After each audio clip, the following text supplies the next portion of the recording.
for him to sign this document, and we just continue from where we stopped. Yeah. He has just said it all for me as far as I'm concerned. Keshi should just start work.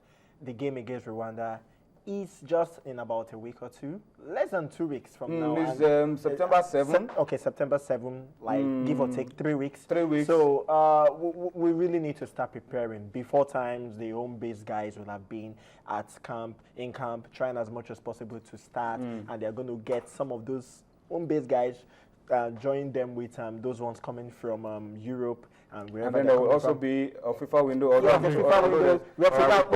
FIFA window may not happen anymore. But FIFA has changed the August FIFA window because it's just the beginning of the season. Okay, fine. If that be the case, then I think we're safe because we're supposed to be playing friendlies right now. Last year, I could remember we were preparing for a friendly against South Africa, which we won. And it really helped us in the qualifiers for the World Cup. So I want Keshi to start quickly so that we can start. Rwanda, they have started preparing. They want the reason they started preparing is because they had to play preliminary round. They had to play a lot of competitions, and they jump-started the preparation. We just came out from the World Cup. We could say that. Let's put our house in order. You know, hopefully the house is no longer burning. And the rats is still burning. Well, in fact, the way it's burning now is cause for concern. I said I was going to take you up on this, on your program. Like I said on Saturday when I was called to do a program, and look, the truth of the matter is, we will continue to get these issues in football. It is a worldwide situation. Where you have billions of dollars or billions of naira, power will come in. And where there's power, there'll be intrigues. I don't know why we're overblowing it. Let the stakeholders who are playing the politics play their politics. Let us concentrate on getting the work on the field done. I'm going to come to you about that, but let's now that we've talked about the stakeholders and the characters playing their game, let's take a look at the Nigerian Football Federation. Today they had executive committee meeting. It's like executive committee meetings now take place once a week these days. They had one today and they came up with a few decisions. We've picked out a few key issues from those decisions, but the first thing they talked about was observing a minute silence for a former chairman of the appeals committee, Major General Bala Usara. I mean, fantastic really young man. That's a sad one. Fantastic old man, yeah. That's a sad loss. He passed on in India this morning. That was really sad. And of course, Ibrahim Abdullahi, senior brother of former NFF president, also died yesterday. But these are the real issues. And it's all about ban being lifted, ban being reaffirmed. That's what it's all about. Bans on Romson Baribote, Leia Adepoju, Jarrett Enebe, Jide Fashikun to be lifted with immediate effect. The ban on former NFF Executive Committee member, Taiwo Ogunjobi, to be lifted after confirmation that he has withdrawn his case with the NFF from CAS because it looked like he wasn't going to get justice, so he went to CAS. So they expect him to withdraw, and then his ban will be lifted. And then, Leia Adepoju, Chidi Ofo Kenwa are to take their seats as chairman of their respective state FAs. That's Oyo State FA and Enugu State FA. So a lot of people have argued about the way these guys were pushed aside or told to step aside. But they now have to return to their respective seats. And then you have the ban on Chris Green and Ahmed Fresh being reaffirmed. So you were lifting the ban on some other guys and reaffirming the ban on some other people. And then this one, the NFF Appeals Committee Chairman Eddie Ibrahim Mark is to appear before the NFF Ethics and Fair Play Committee, obviously for the role he played in upturning the ban on 2 executive committee members in such quick time, record-breaking 18 hours. The ban placed on them on the day after it was lifted. They told him to appear before the NFF Ethics and Fair Play Committee. Well, I tried looking for Ethics and Fair Play Committee in the statutes. I tried looking, but I'm still searching. Maybe I've not seen anything yet. I'm still searching. You've not exhausted your search. I've not exhausted my search. But Ethics and Fair Play Committee looks like a new one to me. And maybe it was quickly formed, members quickly named. Even if it's an ad hoc committee, it's still within the powers of the executive committee. So those are the issues I feel we should not overemphasize. Yes, because is there any place for Congress to approve before committees are set up, before new committees, not in the statutes, are set up?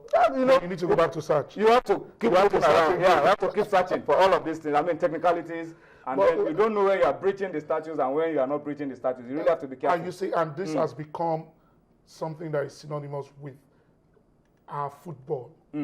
When you go back to the days of Kojo, if you When look this at issue of when Kojo was impeached, when this issue of impeachment started, when you go and look at Kojo's case again, you just might find out that he was impeached illegally. So it is something, like I said to you, it is the at that time we were not using the FIFA statutes. We were using Decree 101. And so at that time, whatever government said was okay. Right. But you see, look, I'm a politician. You know, we lost the election in Ogun State because a judge in Abuja said our candidate was not the candidate. We were beaten in our own game. Intrigues. I'm not saying I'm taking sides with any of the two Begaris like a father to me. The other guys on the Ume is like a father to me. The other side. Ume is like a father to Dejit. Tunu is my elder brother. Barrister Green is my elder brother. So see, and that's why I've kept quiet for a very long time. I've not said anything. But the truth of the matter is, we have a situation that is synonymous with politics. Let the politics continue, but let us ensure it does not affect the football on the field. The question is this: will it not affect the football on the pitch? The question is, did the politics in FIFA affect the World Cup? Well, but usually the politics in Nigeria affect. Okay, did it affect the World Cup? It didn't affect the World Cup, but we had a spectacular World Cup. I'm not talking about FIFA right now. We didn't have this kind of. We didn't have this kind of. It was even last year Before the World Cup. Yes, 2 weeks. Have you forgotten that 2 weeks before the World Cup, the English FA? No, I'm talking about in Nigeria. In Nigeria. I'm talking about our World Cup. In Nigeria. No, I'm saying the intrigues happened in FIFA. Let's talk about our own situation right now. Let's talk about politics of football in Nigeria right now. What's the way out of what we're in right now? Because I feel what we have now is utter confusion. Some state FAs now are being dissolved. The NFF is upholding the dissolution of Plateau, Yobe. Some state FA chairmen are going to be impeached so quickly. A large number will be impeached in a few days. Tony, a lot of things just going awry. Tony, do you know what I really don't like? I don't like it when we as stakeholders, when we come out to say there is government interference. Because you have asked the way out now. I feel strongly that the government must come out and play the big brother now. People like Honorable Benga Elebeleye must come out and take their role as leaders in sports. But is the DG National Sports Commission? That's what I'm saying. And they are active in all of this. Some people feel they are active in all of this. So where will it stand? Well, you see, you cannot believe speculations all the time. But if that is the case, then it is high time they came on board fully as neutrals and ensure that they play the big brother role. I can confidently say that I know that Honorable Benga Elebeleye has not played any role actively in all of this. And I want to believe that the minister has not played any role in all of this. So I am a pathological optimist that believe that they should come out now and put their hands on the table to ensure that all the brothers that are fighting one another are brought to a round table. This issue can be resolved. And let us have a free and fair, open election. Open election. I still believe forms should be sold again. You believe we should move the election from August 26th? I believe we should. And if we are not, then allow for those who are still interested to buy the forms, to buy the provide a level playing field. It doesn't stop you, if you want to win, from winning. But don't give people the excuses. Don't shut people out. Exactly. Don't let them have option B, option C of going to court. To court. And then bring everybody back to this present situation. Somebody told me I came here that if we don't take time, the court cases coming will be more than the one we've ever seen. And this is when NSC should come and play a role. Final word from you, Cosmos. On this issue? Yeah. Well, I just hope they resolve their issue because the truth is this. You compared FIFA's the politics in FIFA to Nigeria. The truth is that the politics in football administration in Nigeria affects the football, the on-form or the works that the players do on the pitch. As far as I'm concerned, that is what I think.